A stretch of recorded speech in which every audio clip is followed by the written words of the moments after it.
Let's get started. That handout I have for you is still the same place to go in respect to the wiki.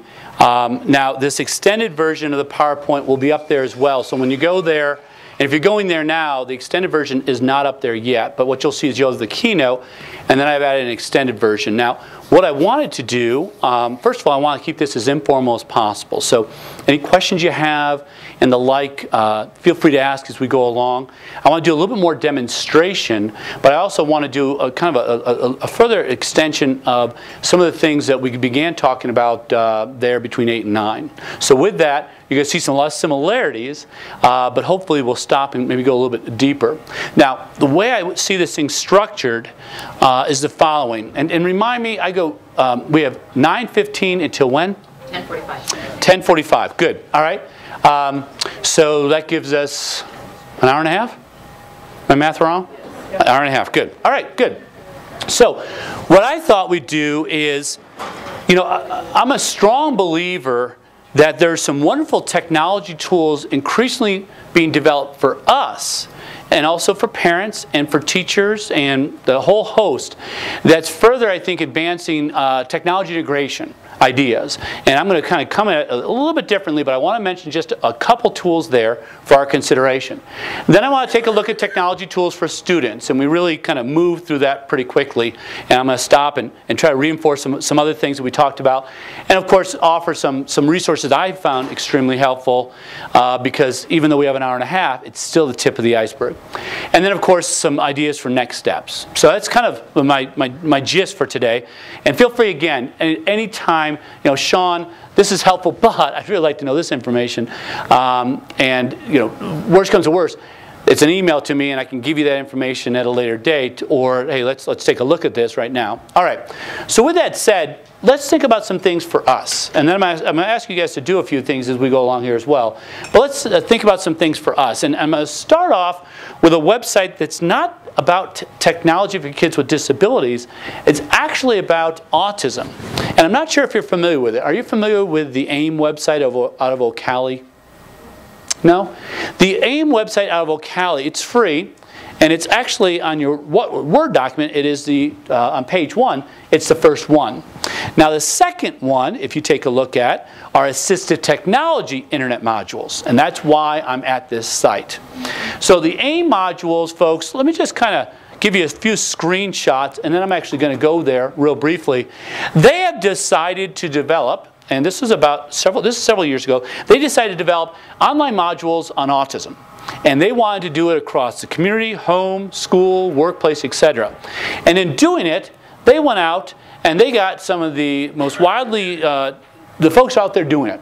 So with autism and families, they've actually got Ann and Rudd Turnbull talking about families from the Beach Center, who of course they've written the textbook on families, right? Randy Lewis, by the way, Randy Lewis is a senior VP with Walgreens. Walgreens, as some of you may know, outside the Chicago area, has done some really innovative things with transition opportunities and workplace opportunities for kids with autism. So there's Randy telling you about that. So the reason I'm mentioning this, first of all, is that they've developed an online module tutorial system that embeds video.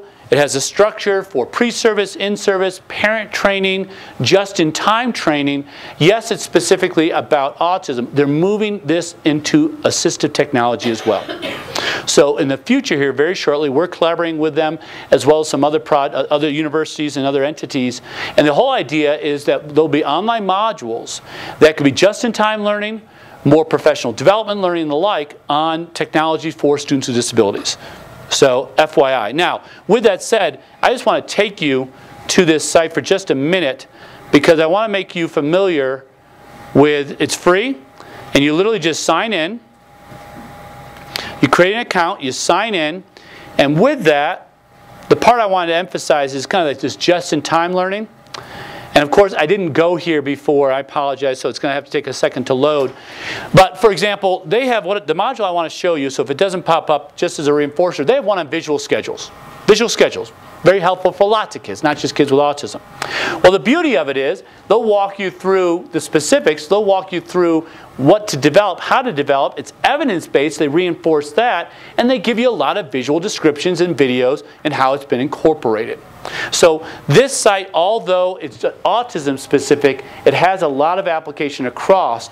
And to me, with the assistive technology, it will empower us to better work with technology integration for kids with disabilities. So that's why I'm mentioning it. And as long as it's up, let me scroll down here and go to Autism in the Classroom and see within Autism in the Classroom, what happened? There we go. So I want to just go to the visual supports one. Yeah, they have a lot. Each introduction starts with a video, but in all honesty, the video, they do pepper video in there, but they try to make it as text-based and visual-based without video to make it accessible. But so for example, visual supports across the curriculum. Here we go. And so visual supports across the curriculum, they'll give you, examples like this one here, and this is a PDA or phone, it looks like, in terms of visual supports, and I'm not sure what's a PDA. Here's a video of working with visual supports and transitions. And it's basically, as you can see, about that much text, and depending upon the media, they have all of it as a transcript in terms of anything you're offering. And then they move on here to, okay, here's a graphic organizer. Here's an explanation of how to use a graphic organizer, and then a link to inspiration. So it's fairly direct. It's that just-in-time learning. Like, for example, if I'm trying to use visual supports across the curriculum and it's Tuesday night and I'm in my pajamas, it's the type of thing that, yeah, I know enough about it, but I really want to be reminded about it. Really want to know in terms of good practice. It's evidence-based. They tend to go out and get the folks that are doing this in the field to have them right in this. Okay? So that's all I wanted to share with you. God bless you, with the Ocali, but particularly I wanted to emphasize it because they're going in the area within the A10. All right? And that's for us, for our learning. Okay. So with that said, there's lots of other tools. I like that one because of where they're going in terms of their format. But there are other tools out there. The Texas Center, I'll reinforce that URL here in just a moment. I mentioned it in the presentation earlier. But the Texas AT Center has created modules. They tend to be PowerPoint. You download PowerPoints and they have text. Kind of limiting, but really rich information about like the consideration process or the assessment process for AT. And I'll actually reinforce that enough. But there's good learning information out there. All right, so with that said, let's kind of go back to where I was kind of up on my stump preaching. And I'd like you guys to do me a favor, all right? I'm going to share with you, okay, there's lots of issues in terms of the IEP, and we can talk about that, but I don't want to house on that. I want to focus in on what we could be doing, okay? So I want you to do me a favor. You can start here, just write on a sheet of paper. I want you to individually write down collaboration this way, and learn together this way. And what I want you to do is I want you to identify the first name and the last name of someone everyone would know in the room. Okay? So it could be a celebrity, it could be a politician, it could be a sports person, it could be someone that's just in the news. Their first name starts with a C, their last name starts with an L. Their first name starts with a T, their last name starts with a T. Their first name starts with an I, their last name starts with an H. Ready? And begin.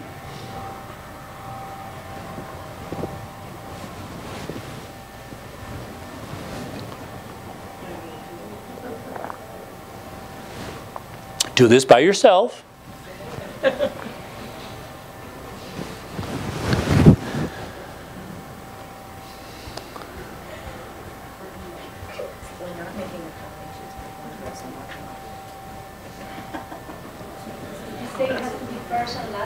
First, last. So first name with an O, last name with an E.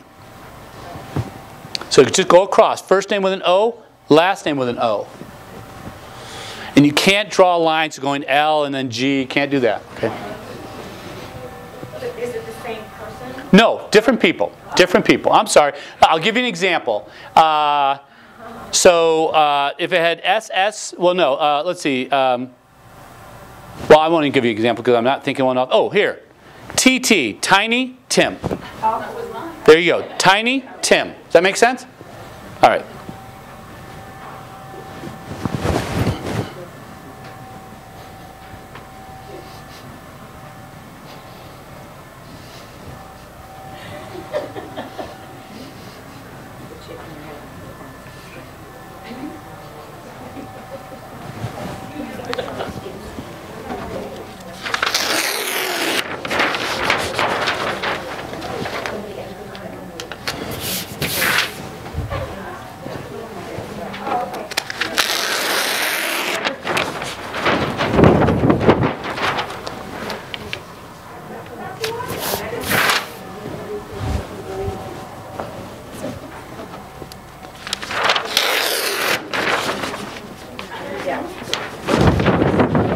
No, no, no, no, no, no. Come on.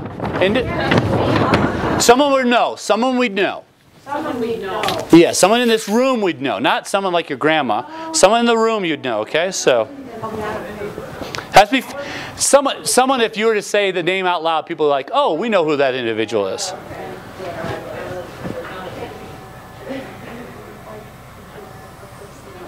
Individually.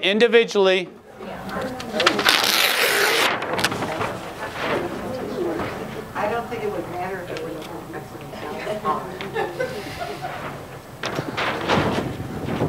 About another minute.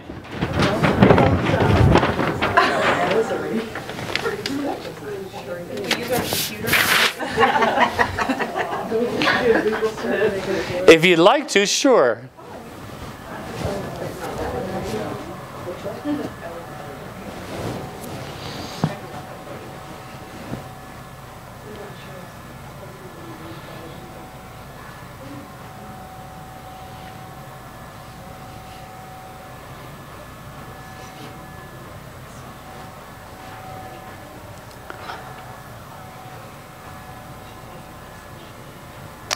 All right, 10 more seconds.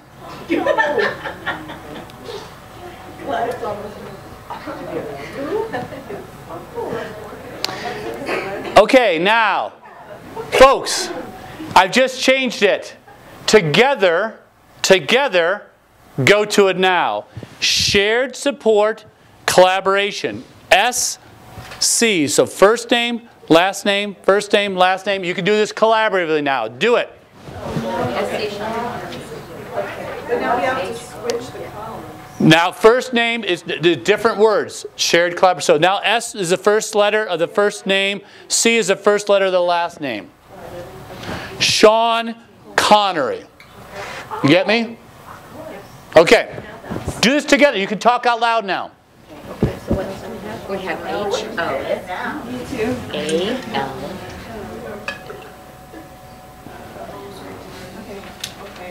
We had, okay. Okay. We got Angela Landry. Okay. Okay. RL. Come on, Bobby. RL. Oh, I love that. Okay. I'm your scribe.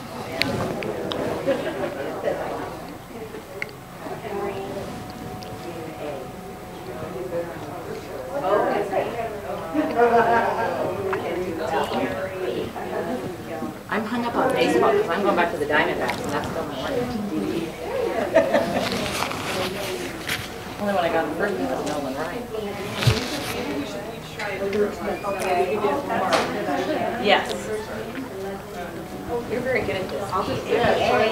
Yeah, exactly. You come up with one thing. You have a minute. Like, there you go. I'm writing it down. Okay, you are PA.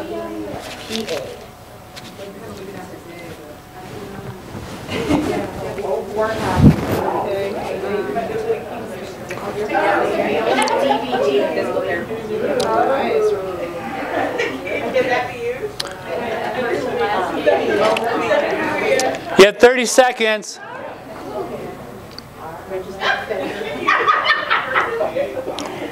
Someone else is saying, oh, we have to do this.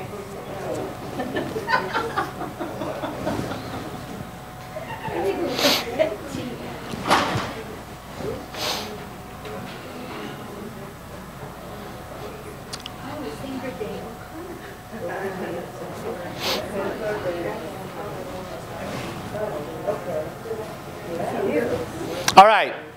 So, that's it. That's it. So how many did we get the first time around? First, I hear 2, 3, 5. 5. Can you give us some, Mark? 5? The first, here, let's hold on. First one, which was this one. Okay, the bottom one is Nancy Reagan. Nancy Reagan. And Tim Tebow, Denver Broncos. And 3 others? Lance Armstrong. Lance Armstrong. And then a baseball player, Cliff Lee. Cliff Lee, that's right, the Philadelphia. And the football player, Rich Gannon. Rich Gannon, there you go. Okay. All right. So, anyone beyond 5 for that first one? All right. For the second one, how many did we get? How many? 10. 10? Overachievers over here. How many do we get over here? 4, okay. 5? Yes. How many back here? How many back here? 7. 7? 6? Folks, as someone mentioned already, you had half the amount of time the second time around, and you're doubling, if not tripling, if not quadrupling your product, right? Right. Folks, I'm preaching to the choir, you know this, but clearly through collaboration and effective collaboration, we can go a long way. And I can't say this enough, and I think that question, I'm not sure if she's here from earlier, about the fact of the IEP, I'm a strong believer. It's all the things you folks are doing and continue to do and the advocacy of the IEP that are critical, separate from the technology, that to me is going to get a further integration of the technology. Empowering the parent, informing the parent, developing an environment where it is not simply a meeting, but it's a collaborative problem solving. It's following the 6 tips of a good IEP meeting, etc. So I know many of you engaged in that. I can't reinforce that enough. I don't want people coming out of this meeting today thinking, oh gosh, to integrate AET or IT, that's kind of separate from what we've been doing. No, it's very much in line with what you're doing. Okay? All right. So with that, that was more of a reinforcer. I know you're already there. But let's go back to Nolan. All right? And, folks, I want you to help Leslie and myself problem solve for Nolan. No. I'm going to bring up Nolan here because I'd like to put some pads, some sheets around the room, and I want to talk about a few different things. And now, let me ask you this to this audience. How many of you are familiar with the SET framework? So we have 2 hands, okay? So 3 hands, okay? Because you just talked about it. Because you just talked about it, all right? Okay? That's good, that's good. So, now, I'm going to mention this in more detail because I want to make sure you're there, and then let's go to Nolan for just a second. So for example, folks, I mentioned this Texas site. What they've done is this is a Texas Assistive Technology Network, and they've created a variety of modules about AT. And the one I like is a consideration module, but I also like the evaluation and implementation module for what we've been talking about today. Now they have some on reading, writing, and transition. These are good too, but this is a really good one. Now the presentation of it's fairly dry, but what they've done is they've taken a lot of different information and put it together. They call one of their frameworks the 4-step. It's in Texas, so of course, what's the image for the 4-step? A cowboy boot, exactly. So they have to make it Texas. Well, who's anyone here? We're not. Okay, all right. So, but Texas seems to want to make everything their own. Now this is not a Kansan talking. This is an East Coast person talking in terms of. This is a New Yorker talking in terms of where I grew up. But anyways, the consideration, the evaluation, implementation module can be quite helpful in respect to that. Now the other site I shared with you just a moment ago, the WADI and the GPAT, I want to take you to the WADI real briefly just to kind of reinforce why you want to go there. What they've done, and this is out of Wisconsin Assistive Technology Initiative, WADI. They created a document called the ASNet. And there's parts of the ASNet that you can pay for, but most of it's free. And sadly, I didn't go there either, so I apologize. So I'll reinforce it. If we're not there, at least you know to go back to it. What they've created is a variety of different tools to allow you to take, from an IP team, information you already have about the child, and then connect the dots as I mentioned earlier. And it helps you connecting the dots for technology solutions. So that's why you want to use the WADI in respect to that. So they have it, for example, like with mobility, or communication, or reading, or writing, or spelling, or they have it fairly narrow there. So, all right, oh, here it is. And let's see if I can, oops, I'm getting it larger instead of smaller. And so here you go, free publications. So up under supports, free publications, they have a list of things, and this is the one so here's the ASNet module, and here you go. So for example, AT for seating, AT for communication, access.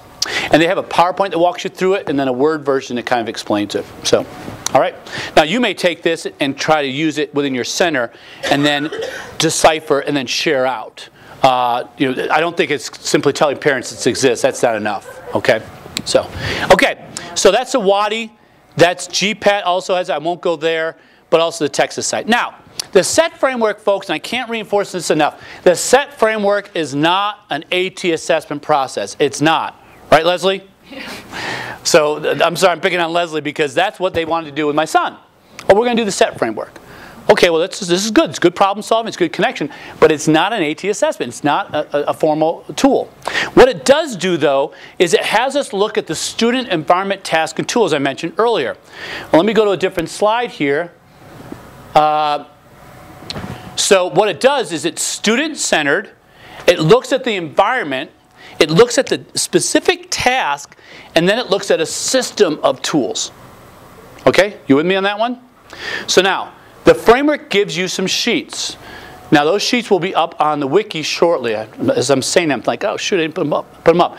But there are 3 or 4 different sheets. So, for example, well, what they do is they're basically forms that will allow you to take what you have on the IEP and fill in about what environments. What environments are we talking about? Well, for an individual that's 16, the environments could be a work environment. It could be a voc rehab environment. It could be the school environment. It could be the home environment. It could be the community center environment. We could be talking 6 or 7 environments, right? For the preschooler, it could be, okay, so you're with me there. Now, with that in mind, I'm going to put this back up here in just a second, but I want you guys to at least start thinking about this, okay? Just thinking about this. And I know I should be giving you more time and more documentation, but at least get you thinking about it. We have some markers up here. Okay, so have a table. Come and get a marker. I have 1, 2, 3, 4. 1, 2, 3, 4, 5. I'm going to put another sheet of paper up over here. Oh wait, here's another sheet of paper right here. So we have 5 sheets of paper. 1, 2, 3, 4, 5.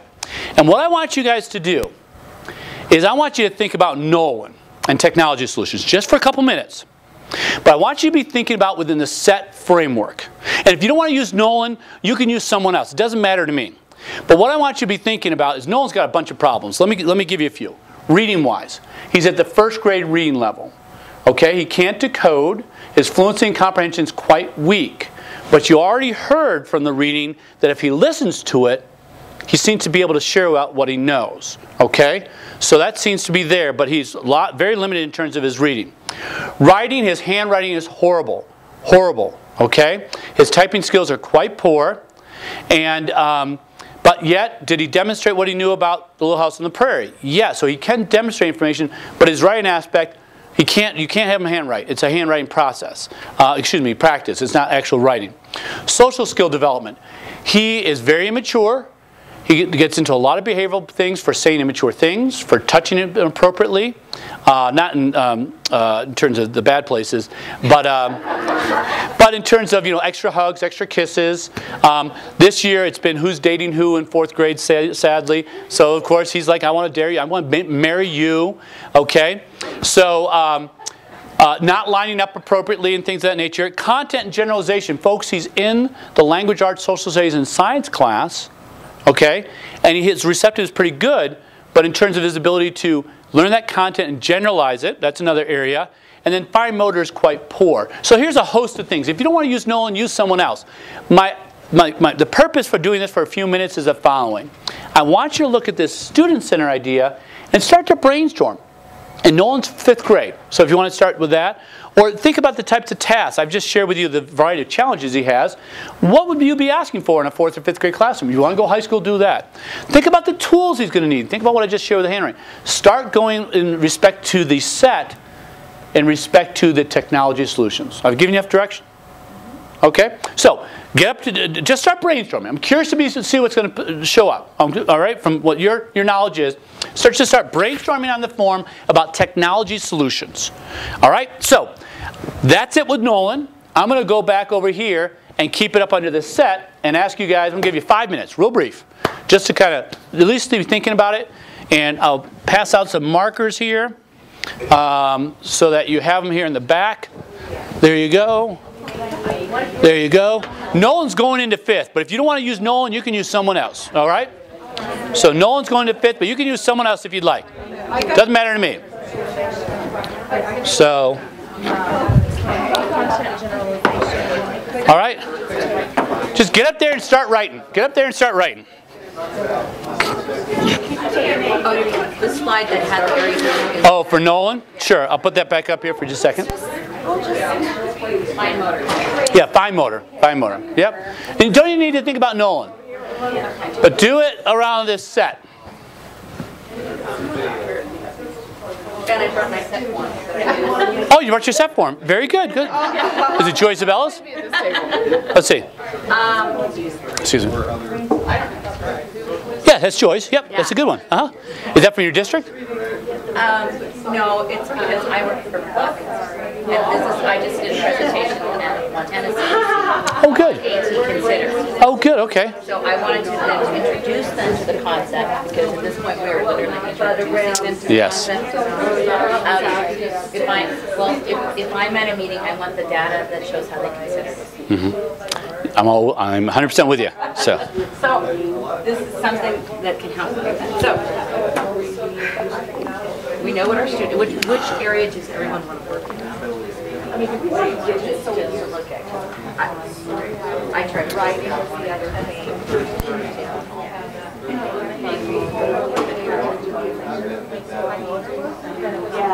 fine motor is an issue. Yep.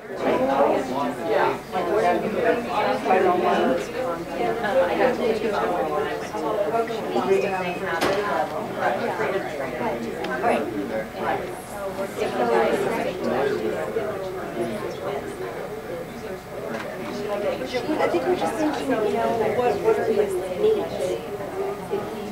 Right. Well, along the idea of think of it along the idea of environment, task, particularly environment, task, or if you want to go quickly to tools, it's fine with me. But environment and task.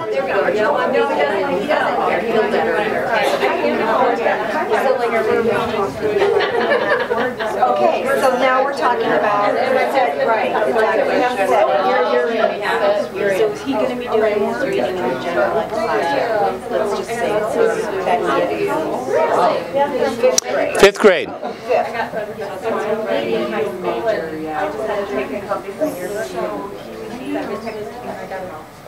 And he's reading at the first grade level. Correct. So in the general ed classroom, he's of course, and studying. Because I got the wrong one. With the content, right? We're looking at social, then when I talk about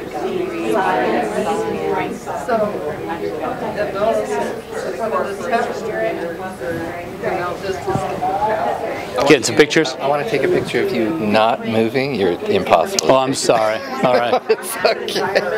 Yeah, the videotape. I'm not helping you back there. No, video is fine. Okay. It's like I wanted to get a couple of stills, but Okay. I tried. But Well, do you just want me to stand here? Or? yeah, I want you to just kind of. As if I'm presenting, or? No, just kind of have a hand down. On Okay. All right. And then look over at me. Okay. Smile. Perfect. So just hold that. All right. Beautiful. Yeah. Good. All right. All right. Good. All right. A couple more minutes, folks. Oh, you guys moved it on me. Oh, okay. Oh, that's all right. Should we move up to writing? Writing. He has full Okay. motor skills, fine motor skills. And be thinking about the environment and the task. This is good. You guys have gone to the tool. This is good. But thinking about the environment and the task as well to clarify why that tool. Well, no, we have talked about it. Good. That's all. So when you guys offer that, be willing to be able to clarify that. Yep. PE classes or dance classes. So you guys are thinking environment and the like. Good. All right. Good. You get all this bristling technology. I mean, he needs to work for you. That's what I'm trying to figure out. Where? Well, another way you guys could do it if you want is you could start off with like reading and think of some of the solutions and be connecting it to, okay, this is going to be relevant to this environment. This is why this solution, or this is the type of task he's being asked to do. Instead of, I think this is good, but it's just, this is new to you guys. So if you want to go with what you know, if you want to go with what you know about reading and just focus on that, but then be thinking, okay, this is why he needs to do it this way because because at home he's not going to have Mr. Harris, and we don't want to pull him out into the pod. And exactly, okay. So, which would be, or be thinking about task. It doesn't matter. So, does that help at all? Kind of. Kind of. We're all a little. All right. Well, give it a shot. The whole idea is just to kind of give it a shot. And,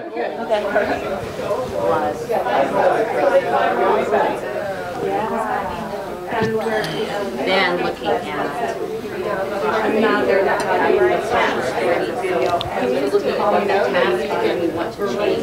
before we look at the tools.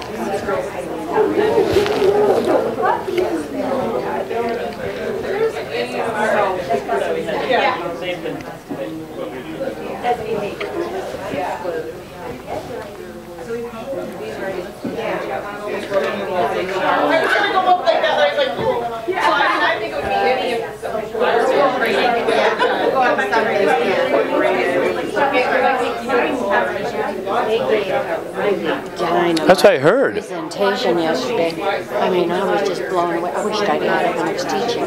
This is. Just a dynamite presentation. There's so much out there. There is.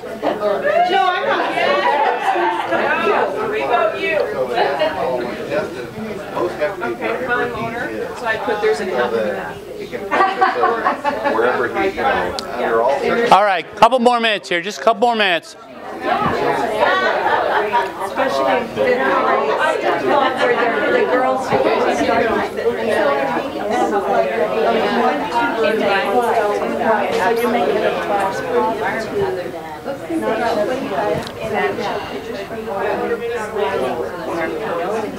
So is that what you're wanting us to do? Like give ideas of how we could use, for instance, the flip phone and That's fine. and bring it Sure. to Roger's City. I mean, we're This is fine. Sure. Yep. Yes. Yes. Okay. About a minute, folks. yeah. What do they do?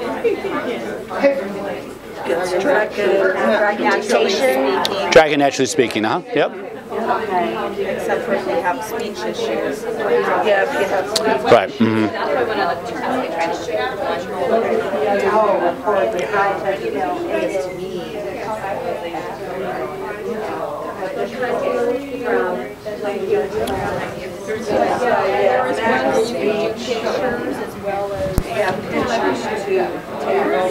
To reading.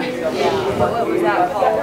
I have the speech, the comic like writing assignment. I have picture and words add together, but I don't have the name of what it was. Okay. Well, it was the program. It was picture 5. And that takes care of the final or some kind of photo story. All right, let's go here. Let's get back. Well, actually, let's stand where you are. Stand where you are. So. Okay, I didn't know. Oh, you're not going to show us that? Okay. Oh, you want? All right. That's all right. That's all right. All right. So, the whole idea. Are you all squishing over there? That's all right. I'm just. Now, again, lots of different ways to do this, but to me the big idea in starting to think about the set is the fact that, first of all, realization that this is not as complicated as it can be, and actually it's also to avoid some things. Who has a darker, where's your marker? Barbara Bateman, you guys know Barbara Bateman? In terms of IEP work, she's written several books on writing IEPs. Her background is special education, but also in attorney. And Barbara would say that the special education process, in a way, is meant to be, you start off with a student and you find out that they're identified. And they find out they have a disability here, right? Go through the process of identifying, and the fact that here now we have a disability here. And then over here is supposed to be the, let's see, I remember, I think we start here, yeah. I'm sorry, she has a triangle. The idea is I get to a disability, I understand that they have an intellectual disability. And the idea of the process of the triangle is that, okay, now I have an intellectual disability, what does the child need, and then where are they placed in order to be able to do that? And Barb would always say, well, okay, fine, a lot of what we do is we find out they have a disability, and we say, oh, intellectual disabilities, this is where they go, okay? Now, how does that relate to technology? Well, what I find often is, okay, well, this is an individual. They have a writing challenge. Oh, okay. Well, this is what we have for writing challenges when it comes to the computer. Picture this. Picture it. Okay? And that's what we use. Instead of going up here and saying, what does the individual need? Because that leads to all the abandonment and the like. Okay? Or these are the companies we tend to use, or this is what's accessible in the general education classroom. So what we're trying to do is avoid that. All right? And I said that very poorly, I apologize. But with the SET framework, that's one way of taking what we already know and connecting it. And what I wanted you guys to do is at least explore it. What you have up here is one of a number of forms that are available that I'll put up on my wiki that basically can be used by folks in that process. So for example, here's examining the current conditions. They give you examples of what types of questions you should be asking and getting answered and put within this framework. Now also, FYI to you, Joy Isabella has written a nice little piece on this, and I'll put that up under the wiki, off of Closing the Gap, that basically talks about the SET and how it works in terms of consideration and AT implementation. So Joy Isabella is the mother, the grandmother, wonderful woman behind the SET process. All right. Again, it's a framework process. It's not to be used as an instrument for assessment. Thank you very much. All right, so let's start with the blue back here, purple back here. So we had a few things here. We looked at it in different areas. So social stories, we have book builder, videos, behavior, reading. So help me here in terms of how you connect it to the task, environment, or the student. Well, in terms of environment, we talked about a lot of different strategies to address specific issues. And in terms of environment, we talked about the fact that it had to go everywhere because no one has generalization problems. So we had the flip camera, we had the iPad app, okay? Things that are flexible. And then we tried to build in, different technologies and software componentry that could address, like, for example, he has a hard time with handwriting. I'm listening to Isaac yesterday doing an outstanding speech, and he has, one of his pieces of tech is he has the common answers. So already pre-programmed. Good. So, if he's in a classroom and he needs to answer yes, no, I don't know, I need help, and a couple of others, that could help be a start toward participating in the classroom, despite the fact that he has a hard time. And that would be a good connection possibly to task, not knowing enough about what he was sharing, but that's, yeah, so that's good. All right, so briefly over here, we have the areas that he has concerns in, and you started offering in terms of potentially solution. Help me in terms of the student, environment, or task. Well, in the environment, we felt that we could use the iPad across many environments. We also felt that we talked about using the live scribe or those types of things that could change environments. And we talked about being able to utilize them in a Sunday school class or an opportunity at a camp or doing those types of things. So we tried to think about environments kind of global. Sure, he's going to a camp here in a couple weeks, so that's good. Okay. How those could be utilized. Okay. So, and it may not be the iPad, but I like where you've gone with, okay, these are the components that would be needed, and then we need to go across environments. In a way, these are tasks, and so that environment helps us narrow it down. Or, in a way, could very well say, well, this is definitely not an option. If it doesn't narrow it down, at least it takes off the table a host of potential types of technologies because they don't fit within the task or that environment. What we talked a lot about was the idea of not losing sight of low-tech solutions as well. Yes. I think that we had the conversation about Yep. the families we serve are low, mid, and high. So Yep. we wanted to really make Yep. sure that we talked about low-tech. I mentioned the Cadillac, but folks, if the bicycle works, the bicycle is more effective, and the bicycle is more accessible, I'm all for the bike. Okay? Well, my comment about the Cadillac is, the challenge is that if you don't have a conversation with me, I'm probably going to go out and look. And when I look, I'm probably going to find the best. And then I'm going to come into you and say, this is what I want. And then the team's going to say, well, we don't do that. And then it's not a discussion about what he needs, it's a discussion about the Cadillac. So, and I see that too often. So, and notice I'm going Cadillac. I'm not going Lexus or Mercedes. I'm going American. My dad grew up in Dearborn, right outside of Detroit. Okay. All right, here we go. So, so what do we have here? We have, how do we visualize this? It's cyclical. I'm the one with the throat here. Okay, we looked at it and we decided the environment was the general ed, fifth grade class. So that's the focus. Okay, So good. that's the focus. And then we focused a lot on the social skills, and we said, what type of things does he need to be able to do, including interacting with the family, playground activities. Good, okay. And then working with other students. And we put, he doesn't come into recess on time, and he hugs a lot of people. So how are we going to go about that? We talked about using the camera. Sure. And making a video, using the comic strips and different things like that. And then we started thinking about it and said, wait a minute, this isn't just a project for him. All fifth graders are going through that social anxiety. Why don't we make this a class project where you had different groups? They did videos on what are the appropriate ways to interact with people, what do the kids dislike, what do they like, and so it then becomes a project of all students. Well, good. Okay, that's good. What do we have back here? Well, we were kind of looking at fifth grade classroom and reading. Good. So what was the task in reading? But we really want to have him be able to express himself and express what he knows. And so we were thinking that in the first camera, like the video that, or the audio that we heard you interviewing him, but having it filmed so that he can show the book and show the pictures and actually point to things when he's talking about building the chimney and stones and how to make, and so he could be more visual and more expressive, Good. enhancing his Okay. ability for others to understand. So you focus there in a way on the task. So, and offer some tools to that. And so this is good, folks. And again, we probably spent more than needed. But to me, this is the type of thing that I believe we need to empower our parents with. Because if they come to the table with some of this knowledge base and some of these tools, and we're asking them to come to this in many different ways.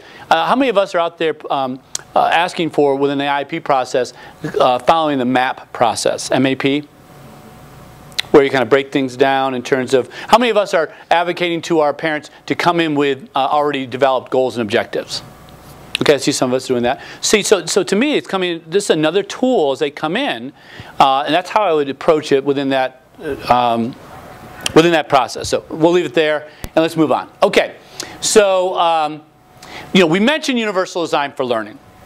Now, I mentioned very briefly. I'm going to continue mentioning it very briefly. I want to offer some context.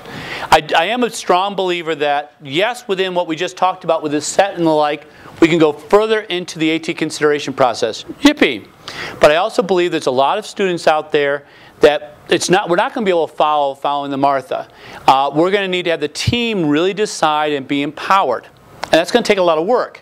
But if we can think of it within universal and things in a way that this group was mentioning about, wait a minute, this is an entire entire class type of thing. How can we enrich that? Now with that, I mentioned a wiki. I'm going to go to this wiki this time. And this is created by a couple related service providers out of Massachusetts.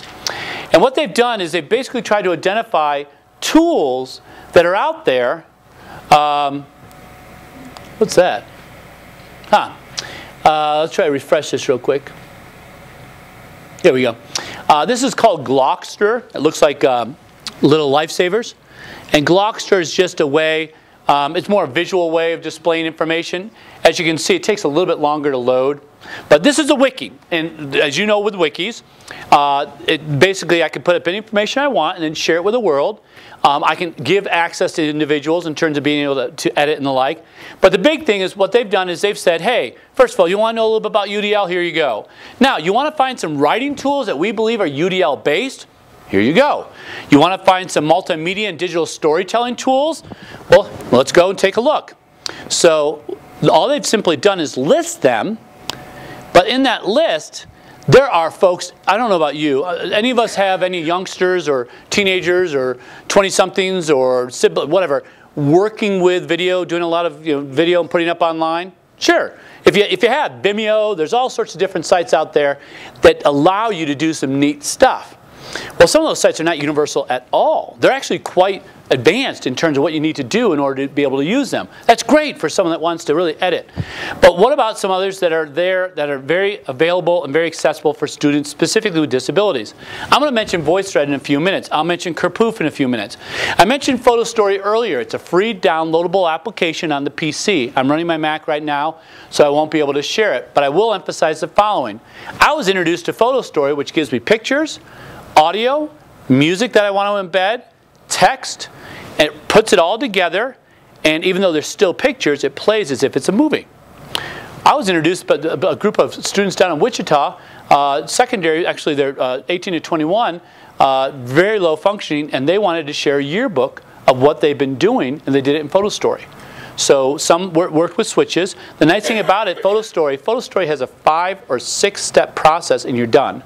And you can't do step 1, you can't do step 3 without doing step 2. And you can't do step 4 without having done step 3. So the wizard requires you to do the steps, which is really nice for our youngsters. Because this is what you do, finish it, good. Now you get to go to the next step.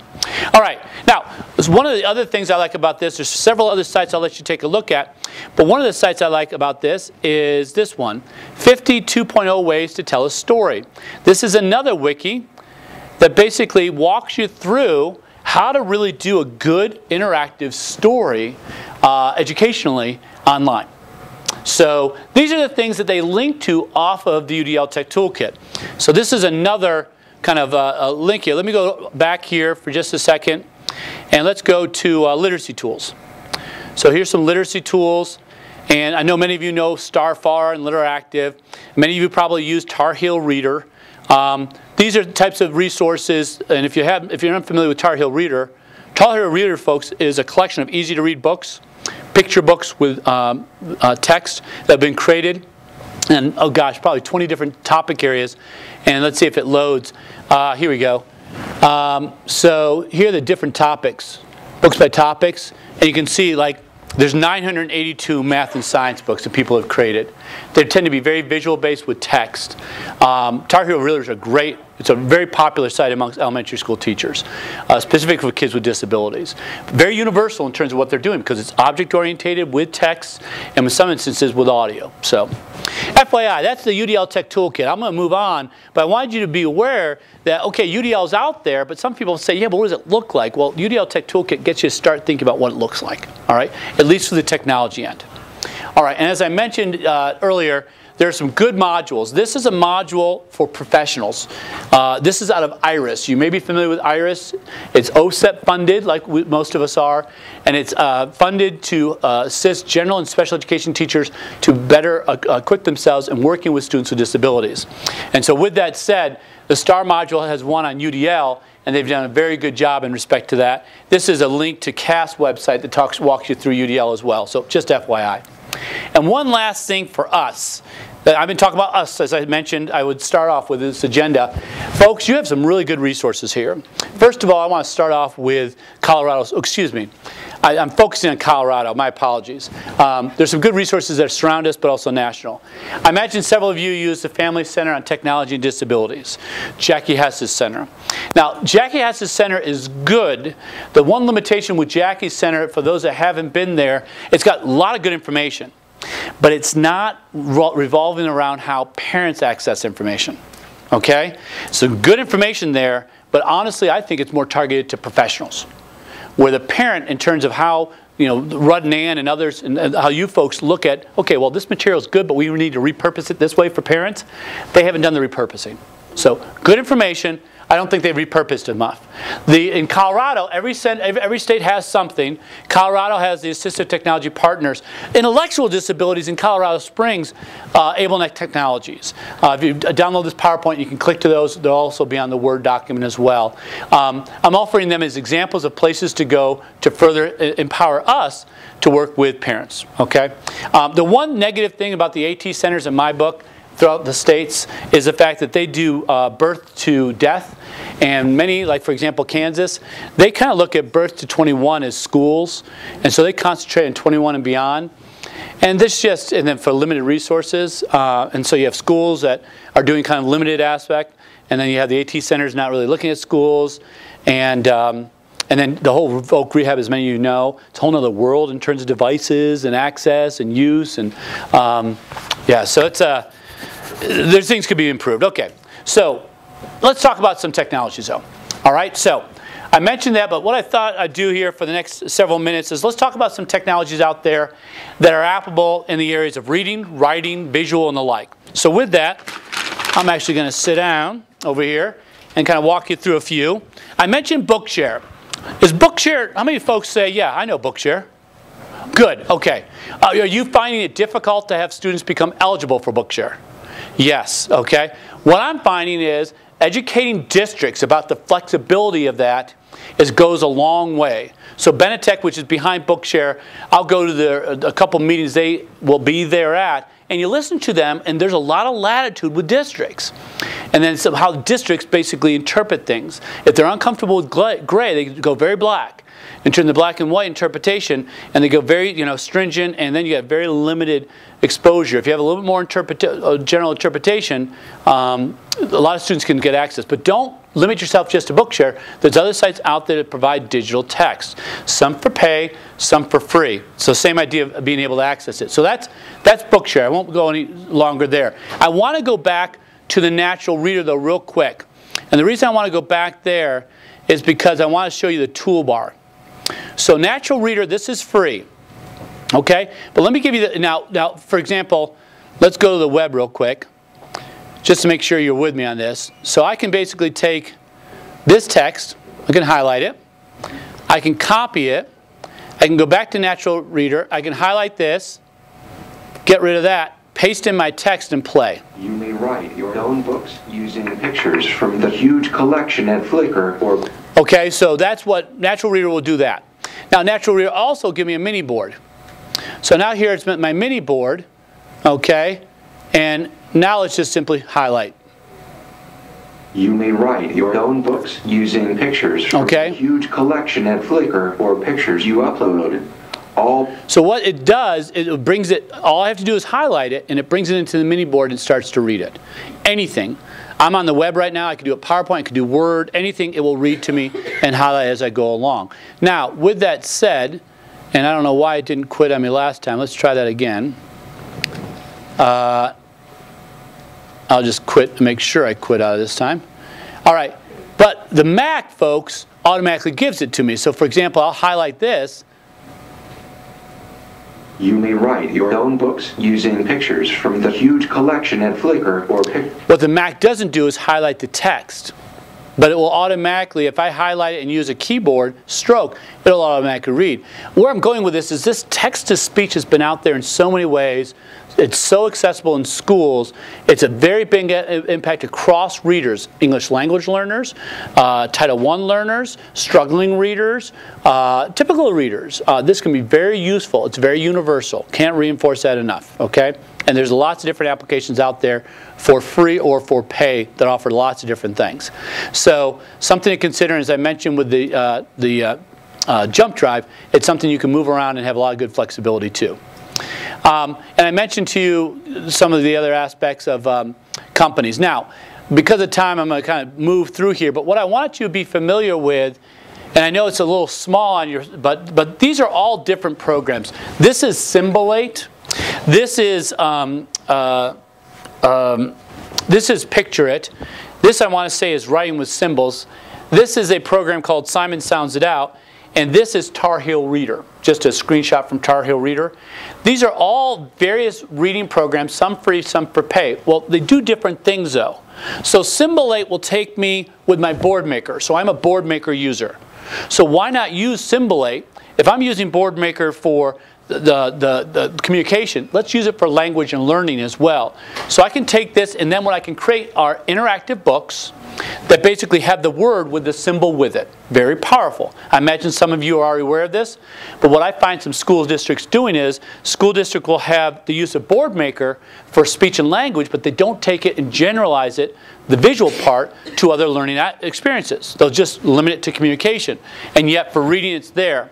And of course visuals we use and contextualize it with text, very helpful there. And of course Tar Heel Reader allows me to use any pictures I want to contextualize it. You know, Nolan, for example, kindergarten, when he was thinking art, we showed him board maker symbols art, but that wasn't enough for him.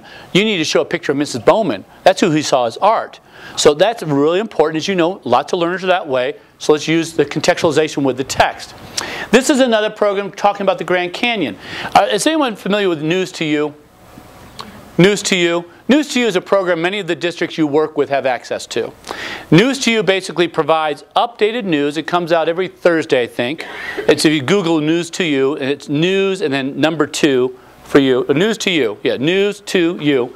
Basically what they do is they provide you with a updated about current events, and they provide it with a symbol. So for example, they're talking about the Colorado River. So each word, almost each word, has a symbol. So there's a lot of power in that type of reading. News to You comes out, and it's available with symbols with the text about current events. Now they also have a Joey's Locker and some other things. Folks, it's one of the most underutilized application, and yet in some states you go in and 75% of the districts have them. And you go and talk to the districts and they go, what's that? And what you find is the classroom with more functional needs or low incidence needs, they're the ones using it, but it's so universal in terms of its use for lots of different groups. So it's a beautiful program for reading, even though you can also do writing this way as well. So this is only the tip of the iceberg. I'm trying to reinforce here that there's lots of solutions out there for reading that would be extremely helpful. Sean, Yes? what's the name of that program that is on the bottom there? Oh, I'm sorry. This is News to You over here. Over here, this is Symbol 8, and this one is it could be several different things. It could be writing with symbols, which is one. It could be I'm trying to remember where I got the screenshot from. Writing with symbols is one as well. There's several books. There's a Soft Touch Bookshelf is another. These are resources I have listed on my Word document when you download them. I give a little information with it as well. So, now I shared Book Builder with you earlier today. I'm just going to do some screenshots from it to reinforce what's possible. This is a screenshot where they're trying to teach the individual to be a historian. So they've taken text, they've taken images, it's being read to them with a text-to-speech, but it's on 10th grade about why you'd want to study to be a historian. Okay? So it could be a simple book about rainbows and Gus the gecko or whoever it was, as well as complex information as well with those tools. And of course, as I mentioned to you, each one of these tools will give me some sort of support. And I can't reinforce enough, when you're creating this, you type in the text here. You are in charge of what the agents say. You, the teacher, the parent, the student. Okay? They may say it too fast for you, but you can always repeat it. But you're in charge of that. All right? Please understand, the whole book you create. All right. So, and we talked about some features here. Now, I want to reinforce a few things here. How many of us are using the iPad with reading? Any of us? No, a few of us? So, folks, so with the iPad, I can go, and of course, I don't have the newest one, so I can't show you the... Come on. Here we go. So here's A Tale of Two Cities. All right, which is free, by the way.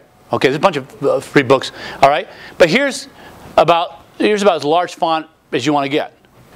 Okay, but I can highlight. So with this, I can decrease my font size. Okay, I can change my font. I can highlight what's important. Okay, that's all there. And if I don't know a word, I can double click on it, and it will tell me, it'll give me a dictionary, highlight, note, or I can search if I was online, it'll take me to Wikipedia. These are all embedded features, and they're not accessibility features, as I was mentioning. So this is growing to be a very powerful tool. Now, many of you have already mentioned to me that you're using the iPad with your students. This, I see, is really altering the way we're going to look at books. And as many of you know, the sale of iBooks, Kindle books, those things are outselling traditional print books now. So the market is moving in a way not for disabilities, it's moving for the general population, which will help kids with disabilities because more of these things will be available in this manner. And think of it, this isn't even 2 years old. This isn't even 2 years old in terms of that ability. All right? So pretty powerful things. I mentioned to you with Audacity, with Nolan, but let me share with you how easy it is to do. Now, there's the website in terms of downloading it for free. If you're a PC user, you do need to have an external mic, and I probably should be using an external mic right now as well. But literally, you open it up, you press record, and you start to talk. And as you talk, it will record. And I will simply press stop. I'll bring it back here. I'll press play. You press record and you start to talk. And as you talk, it will record. And I will simply... Let's try that again. So I can simply highlight all of it and get rid of it. So let's try that again. I'm hoping because the volume's a little bit lower, it won't be recording so loud, but let's try that again. We'll press stop. Click on here. The volume's a little bit lower, it won't be recording so loud, but let's try that again. So press stop. All right, now the beauty of it is, I want to, I record something, and I want to come back to it. You won't even know that I left if you record it the right way. So I'll press stop. Okay, we'll press stop. And I want to come back to it. You won't even know that I left if you record it the right way. So I'll press. Let's do that again. Let's stop. And I want to come back to it. You won't even. Yeah, you don't even know. And then I have colleagues that basically will say these. They'll look at this and say, "Huh, this is an and they'll get rid of the Okay. But the recording of it now, when you're done with Audacity, so you can record multiple, you can save it. When you're done with it, you can export it as a WAV file or as an MP3. So I just simply export it as an MP3. It'll collapse it. And then, for example, here are the Little House on the Prairie types of things we did. We just name it, and then we can send it. All right? Now, I've seen teachers do this for elementary school books where they'll actually record in the elementary school book and create an audio book to go along with the book, like Flat Stanley. And the beauty with Audacity or GarageBand or like that they've added to it is that they turn it in not just to an audio book, but they also put in the prompt features. So for example, they'll be home, and honestly folks, we've seen a lot of parents do this. Like myself, I want to help out in the classroom, but I can't, I don't have time. Plus you don't want me grading handwriting. My handwriting's horrible. So instead, give me a book, let me record it for you, and then at the end of chapter 3, it might be that there's an assignment that goes along with the end of chapter 3. Well, I record that assignment there and prompt them, remind them. So it just doesn't turn into an audiobook. I can narrate. This is the main idea. Remember this vocabulary. Now, we did the following assignment. We're about to go on this field trip. We can narrate that into the book so as the user is listening to it, it becomes an audiobook plus. So that's the power of being able to narrate. I've seen, one other thought I've also seen at the secondary level, middle secondary level, teachers do a lot of this with study guides, with directions. They'll record what they offer verbally so that parents, teachers, paras, and others can listen to that to go along with the student. I'm sorry. Can you also use it, say, to record a teacher's lecture so you can play it back? You can. There's other ways of doing that as well, but sure. If I'm in the classroom and I'm going to sit with my computer and record them, that's probably not the best way. There's some other options as well. But yes, folks, FYI, Word does this, on the Mac at least. The PC, I understand, is coming. But so, for example, Word, I can go up under Word, I can go to View, and I can go Notebook Layout. And then I can go up under here, up in Audio Notes, and I can simply start to talk. And as I talk, it will record whatever is being talked about. And then I press stop. I'll just press play. Start to talk. And as I talk, it will record whatever is being talked about. And then I press stop. So that's available under Word, up under the Note feature, up under Audio Notes. There's a lot of different ways of recording your speech, a lot of different ways right now. And for some individuals that may not be appropriate because their speech is like Nolan's, and others it depends. So I'll just leave it there in terms of, now I put it into reading because I believe there's a lot of things we can do with audio to not only record for reading purposes, but to demonstrate what I know for reading as well. So I'll leave it there and move on. All right. So with that said, audio, and I mentioned that, let's talk visual representation. Let's go back to comics. And I have limited time, so I'm going to move here. But comics, make-believe comics. Anyone familiar with make-believe comics? I know Leslie's heard this before. It's one of my favorite. There's a bunch of comic strips out there for free or for pay. Toon-Doo is another one. But why do I like make-believe comics? I mean, even Read Write Think even has this. But the reason I like make-believe comics, and I'll take you there, is for those students on the spectrum, because I can do some things with emotions. It also is in Spanish and English. So, and I can create one slide, 1, 2, 3, how many can I go down to? 4. So for example, now I have 4 different ones. Or I can have panels of 2. So I click on 2. Or I could click down to, go back to 4. Okay, actually let's go to 3 so you can see a little bit better. All right, now with that, I have all these characters I can select from. Okay, so what I'm going to start with is I'm going to basically take a look at all my characters. So I'm going to grab this little lady here. Now this little lady is smiling. Well, if I click here, she's a little angry. If I click here, she's a little apprehensive, maybe sad. Question mark. I can change emotions. And that's what I love about this one. Very simple, very free, but to do it for social skills, social skill development. So for example, I'm good with her. Now I'm going to move her. Okay, and by the way, I want to put the color as light blue. And now I'm going to put her, I want a friend with her. And her friend's actually kind of angry. And so we'll move her over here, but her friend needs to look at her. So let's go ahead and flip her. There she goes. So I can flip her as well. Yeah, but now what is happening? Well, let's get some thoughts in there. So, oops. So this is what she's thinking. Type that in there, you know. And then we go over here and let's go back to, we'll bring pink in here. And she'll still be, maybe she'll be explaining herself now. And her friend will be there as well. So we'll get her friend over here. And her friend now will be like, oh, I didn't realize I was doing that. So anyways, I think you're getting the picture of what's possible. And then, of course, I can print this off and be done with it. And you may be saying, well, Sean, I want to save it. Well, there's other programs that allow me to save things and other programs that give me more options. So, for example, I shared with you Comic Life, but another one is ToonDo. So Comic Life is one that I can pay for. ToonDo, and because of time, I'll stop and just share with. But ToonDo, folks, allows me a whole sample of figures. It allows me a whole sample of backgrounds. It allows me a whole sample of think buttons and things of that nature. And allows me to create comics. So very good in terms of visual representation. Now, folks, I can't reinforce this enough. I'll just say it one more time. Many of you are working with parents and youngsters that are using some sort of visual representation in preschool. They're using it for communication basics, they're using it for language basics, they're using it for sequence cards, into primary ages as well, but then we seem to lose it middle secondary, especially upper elementary. We seem to all of a sudden say, well, it's all about text, and we can't use visuals to support it. And yet there's so many things that are visually based. Now I think we're changing there with a lot of the visual, especially video, but it doesn't just have to be video.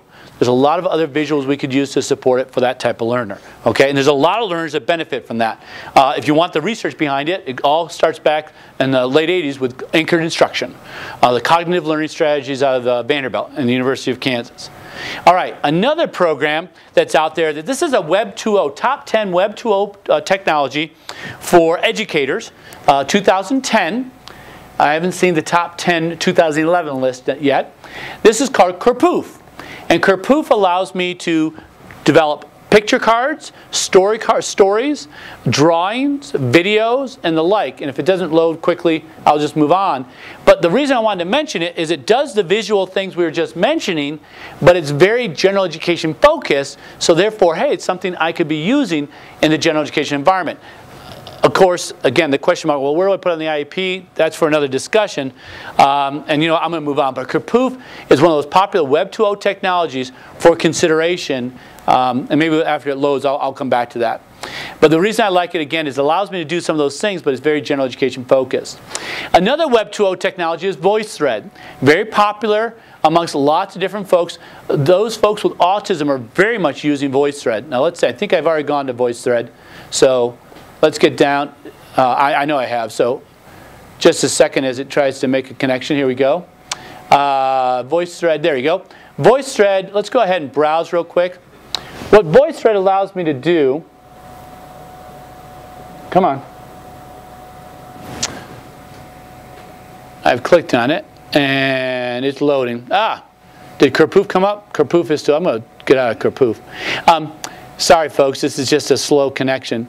And I'm not seeing this in schools, by the way. VoiceThread allows me to basically put any type of image with audio, text, up online. Now, why is it becoming popular? Because you might be saying, well, wait, I can do that in PowerPoint. Yeah, but PowerPoint has lots of limitations, especially when I bring it online. What VoiceThread allows for you is very social. And I know you had a keynote 2 days ago. Did they mention VoiceThread to you? No? The VoiceThread, the nice thing about VoiceThread is that, well, here, let's go ahead and look at this one real quick. Now, this is a very basic one, But the reason I like it is the following. So for example, this is Michelle. Now Michelle will start reading her slides. That's very basic. So think of pictures, okay?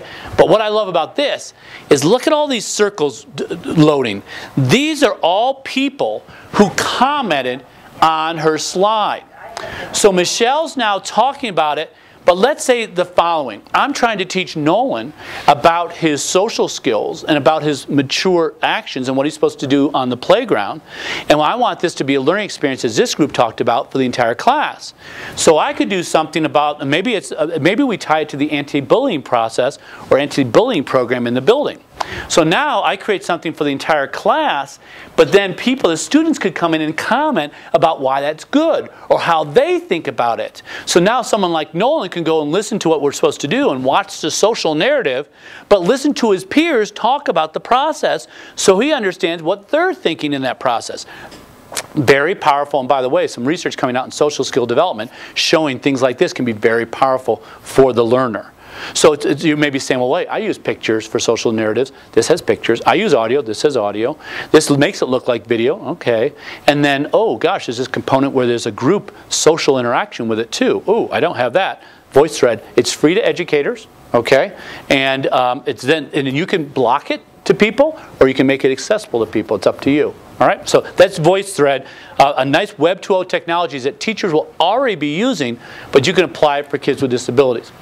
All right, so I'll move on here with some of those things. Oh, and by the way, in terms of social narratives, well, here, let's go to the flip camera. All right, folks. And Leslie, you've heard this, I know, but it was the biggest thing for us. Social narratives for us. Nolan, one of his biggest issues was cutting his hair. He hated having his hair cut. You have some kiddos like that? Okay, yeah. You know that sensory issue, and so he's there. We got his hair cut before our trip for Memorial Day weekend, and he's there.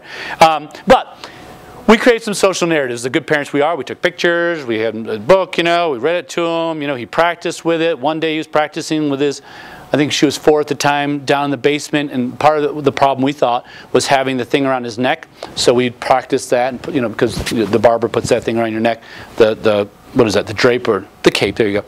And so he's practicing with his daughter one day, and we're hearing her talk regularly, and all of a sudden, so Nolan's actually put the cape around and started to choke her. Okay, we're going to stop that, Nolan.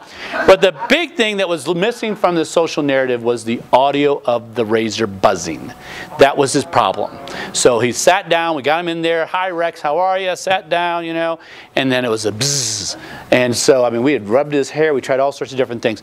That was critical. So we needed to create something that at least had the audio. And of course, video is easy enough. So as many of you know, with a flip camera, I just click and I start to record. Okay. And then I'm done. There you go. And I'm done. And as many of you already know as well, is that I can quickly then, connect this. I'm curious to know. Oh, and I'm still on the. How you can keep them from. I am still on my. Posting at the very last moment. There we go. And so now my iPhoto is going to should automatically open up because here we go. It's going to load the photo. And where is it? Do I not have it on?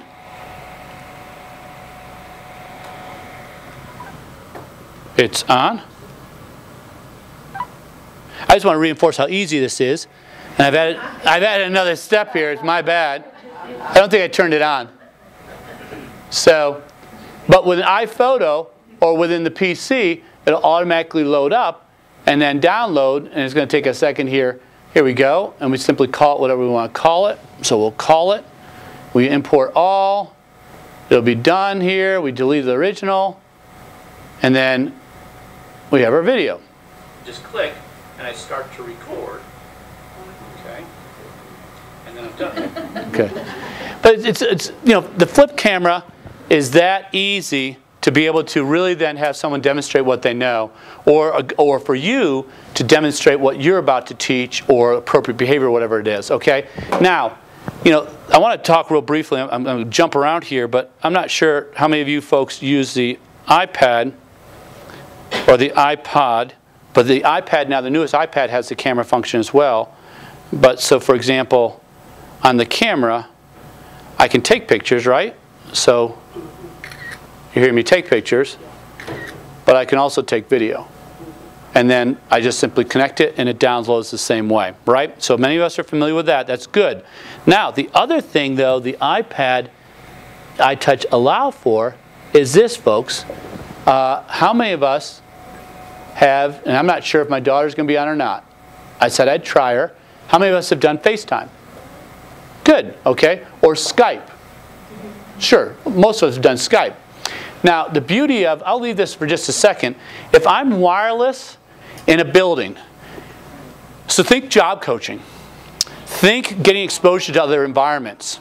Okay? Skype you guys are using for lots of different purposes, probably more personal than professional. Or professional, you're doing it for meetings. And has anyone been on a Skype meeting where it's like the other person just doesn't know how to use Skype? You know, it's like, hi, how are you? It's good to see you today. Yeah, could you get in front of the camera, please? Okay, yeah, sure. And then it's like, you know, they're looking down here. Yeah, okay. You know, look at the green dot. You know, but the beauty of this now is the fact that I can, on FaceTime, I can then have this, and as you know with the camera on the iPod will allow you to go out or in, right? I can switch it back and forth. FaceTime, Skype, as long as I have the wireless, I now can be at a distance offering you lots of support. I mentioned Dan Davies and AbleNet Technologies. They've done a lot of things with job coaching where there's video modeling and prompts, video prompts. Well, now I could do things from afar with that. Just think of the world that's opening up. I think in terms of collaboration as well, even from the parent perspective in terms of engagement. But I'm seeing a lot of things being used with FaceTime and Skype that's extending the video as real time. So that's something at least to be thinking about with the video reality. And I can't reinforce enough for you folks, and I think I'm preaching to the choir, video is a powerful tool and it's got some good research behind it. All right, so let me kind of move on here. So enough with the visual for the moment. Let's talk writing solutions real briefly. Folks, how many of us are using Inspiration or Kidspiration on it, or are familiar with it? Handful of us? I want to make you aware of something that, as I mentioned earlier, is in a lot of school systems right now, and that is Kidspiration and Inspiration. So here's Kidspiration, and Kidspiration is available, as you can see, for reading, math, science, social studies, and the beauty of it is science. Come on. What happened? Reading and writing. So for an individual that needs to be able to hear it and see it, so for example, reading and writing, they'll create things like this. These templates, and then I can click on the audio. Blending sounds. Directions. Click on the speaker next to the ear in a blue box. Listen to the sounds. So now she's read the directions. Now I'm going to listen to the sound. So the beauty of Inspiration is Inspiration can do lots of different things in terms of graphically organizing. But then there's audio features that can record anything you want. So I can record it, but I can also embed video in this. So think of a web. You guys have created webs in the past. That's the basic version of Inspiration, a web that makes connections.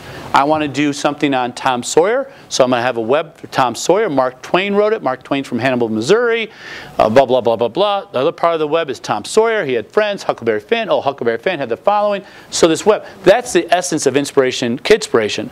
But then they add in all these other features, and the beauty of it is also is the fact that in Kidspiration, Inspiration, is, for example, I can move things, I can change things. There's a lot of power to it. It's very visual. It's very much in line with what I've been doing with a child in preschool and early elementary. It's not created for board maker purposes, and that way it's more for learning. And yet I find a lot of teachers not using this, but our kiddos can benefit from it greatly. And so if you're going to ask me to do a paper pencil, I mean, how many of you have seen teachers ask children to do a paper pencil graphic organizer? You should all raise your hands if you've been in the schools because they require them. But this is much more interactive. It offers a lot of other universal features that make it that much better in respect to this. I put it under writing, but it could be reading and the like. All right? So why am I sharing these tools with you? Well, I shared with you some of the tools for us. I've shared with you some of the complexities. I want to reinforce some of these tools that are out there right now that are available for free that hopefully reinforce that why we need to empower the parents to get these technologies being used. I'll share with you Kidspiration for Nolan. It's out there, but as I mentioned earlier, we had to train the teachers. Now, we use it more at home than we use it at school, but we send it to school, and then they could open it up at school. If you buy a home purchase, it's like $60. Yes. Yeah, it's about $60. But the beauty of it is a lot of schools have it. I'd be very surprised if you find a school that doesn't use Kidspiration or Inspiration, or maybe a district. Maybe the school doesn't use it, but not a district. It's because it's just so applicable across so many kids. All right. So let me move on here. So there's a couple. So there's a graphic organizer where the focus is a textbook chapter. Here's one on Holden Caulfield, but it could be as basic as shapes, okay? Now, as I mentioned to you writing earlier, the Clicker 5, I won't go there. I do want to go to Science Writer, though. Science Writer is an application where it's universal based. It's not the be-all and end-all, but what they've done is, and see if it loads, is they've developed ability to write a science report. 6th grade up, we're required to write science reports. But if you give me a paper pencil, I can't do it. If you give me a word processor, I can't do it. I don't know where to begin. Now, I can tell you about the process. I can tell you about what we did. I can tell you about what we collected. I can tell you about some of the questions we were asking. But I don't know how to organize it and write it. I need prompts. I need mechanics. Prompts for science and also the mechanics of the writing. Science Writer tries to do the following. So let me go ahead and see if I can log in. So give me a second here. So what they've done is, so for example, here's a science report that I've already started. And see, they've already embedded the feature in here where it can read to me. So any text will be read to me. So it's loading. I apologize for the delay. But they basically opened it up into introduction, materials. Here we go. Introduction, methods, results. So let's go up under results real quick. And instead of just having a white box to type in text about results, what they've done is they've broken up the sections of the results. And they're asking me questions to answer. They're helping me in the writing process. This is just an example of what's possibly out there for us to use in the writing process that, okay, I can't write pen and paper. I can't write with a computer. What I find is then you're in you're pulled out, okay? Or you can't demonstrate your knowledge on this. And by the way, you can't sit and talk to me on this. I don't have enough time. So now either you're going to do something so simplistic that you're really not meaningfully involved, or you're not involved, okay? So here, I can take a look at, for example, Max's report. Max is a dog, and you've seen him before. And he's just an agent out there. He will walk you through what he's done. Sam will do the same. Now, let me go ahead and get rid of this. And let me delete this if I can. There you go. I don't know what to start writing about data organization. I know I have data. Here we go. Data from my was transferred to a. I analyzed data by. There's a sentence starter. I analyzed data by checking the temperature, whatever. Now over here, this guy who hasn't loaded all the way, he tells me about the mechanics. Before I leave this page, did you do this? Did you do that? It's a checklist. Oh, I forgot to put a period at the end of the sentence. Oh, I forgot to capitalize at the beginning of the sentence. Simple stuff like that. Now what changed? So this is all in the results section, but what changed? Here's a sentence starter. The graph of the data changed, blah, blah, blah. How much changed? The greatest change was, see, these are all sentence starters. See, so they've broken down a blank sheet of paper with the results at the top of it into chunked areas. They give me examples. Before I leave the page, they're asking me about my mechanics of writing, and then I can go. So this is, and by the way, the teacher can, you log in individually as a user, the teacher can log in and see what you're doing. The teacher can offer comments. The teacher can interact with you in the writing process. All right? And all of it can be read to you from that text-to-speech application.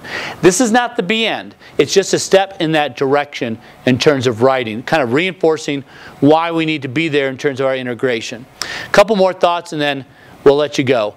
I mentioned some of the writing aspects there. I mentioned the speech-to-text. Now, one last thing I want to offer to you with iPad touches and iPads. Folks, these are nice. There's a lot of things being written about them, and a lot of people saying it's changing the world, which it is in many instances. But I have to reinforce to you, in my opinion, when we're looking at those devices, we really need to look at the tool, the task, and its overall purpose. And in some instances, it may not be applicable. Yes? Research? Is there research on this right now? No, right now, the research is going to have to be applied from what we've done in other areas, like in video. And how video can be incorporated here, or in terms of features that help with text that are incorporated already here. So they're starting, but nothing. I mean, the iPad's not even 2 years old. So, I just read a report where they're looking at whether or not the fine motor control of the iPad and iPad Touch is at a limitation. So people are starting to investigate it clearly. Some research, by the way, in the old iPod Touch, if you remember, it was bulky and it was half a screen and all that. There's some research out there with task development in place of job coaching. That's out of Illinois State. That's done a very good job in respect to, okay, a job coach would normally walk me through the steps to clean the bathroom. Now I have, and Dan Davies has done this down in Colorado Springs. Now I can use my iPod to basically walk me through those steps. I can listen to them, I can repeat them, and I can complete them independently without a job coach. So there's been some good research on there. So I do take that back in terms of the iPod. The one thing I want to share with you is the following. There's lots of different resources you can take a look at. But to me, the question is, how do I get a handle on these things, Sean? They're overwhelming. There's so many of them. This is a wonderful site. It's linked off the PowerPoint. It's linked off the Word document when you get a chance to download it. And what they've done, I think it's one individual. He's great. He is. Have you met him? No, I love his website. It's one of my bookmarks that I got to check it out every couple days or I miss something. So what he's done is he's basically provided you, well, first of all, it is organized. You can do some searching under special needs here. But he also basically provides to you apps. So let's go ahead and, ABA, problem solving. What does not belong? So here's an app. And it's going to load.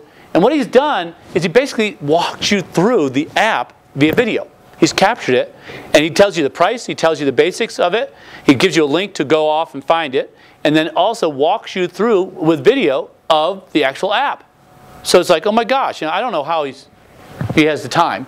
I don't always agree with him, but the nice thing is he tells you what he thinks is important. Yeah. So if there's other things that you're interested in, you can be aware that it is or is not part of that app. And I think it's better than the App Store because, see, here's the information the App Store provides, but what does it look like? Now, of course, video is going to take time to load on this one. My home computer on wireless, it comes right up. But there'll be video here, and I can just basically watch as he walks through. And he does offer commentary. He does offer opinion. But the biggest thing for me is I see it in action. And I can say, because as you know, like Prolo Quill, it's $200. Now, this is 99 cents. But basically, he would walk you through how to use it. There's other organizations out there not necessarily doing this, but trying to... It's called What Does Not Belong. So here you go. So he's walking you through. But there's organizations out there that have created Google Docs trying to organize apps. The biggest thing to me is all these apps, let's get them organized. But as I said a moment ago, to me, you got to start off with what's the purpose? What's the necessary task you're trying to address? Okay? Focus there. And then if it brings you to the iPod Touch, great. What I'm seeing too often right now is, I love it, I got it, now let's use it. Right. Well, let's see. Let's consider the fine motor issues. Okay. Let's consider some of the low-tech tools we haven't discussed. Let's consider the fact that you're using it, but no one else in the building is going to be allowed to use it, and this becomes an issue when you're actually meaningful integration with a general education teacher. So, all right. Yes. Do you have any the issue when it comes up? You have to sync it with IT, get apps on it. So it has to be an individual account, or is there a good solution? Yeah, that's a good question about syncing in individual accounts and the like. And honestly, I don't know. To me, it's there's probably people writing about that. I have not read that. It's for clarification. So. The universities back east. Sorry, I know that. Oh, sorry. Teresa Welcome, I think, was in the presentation that I did there. That Teresa Welcome, the one that I've been going to those app trainings on.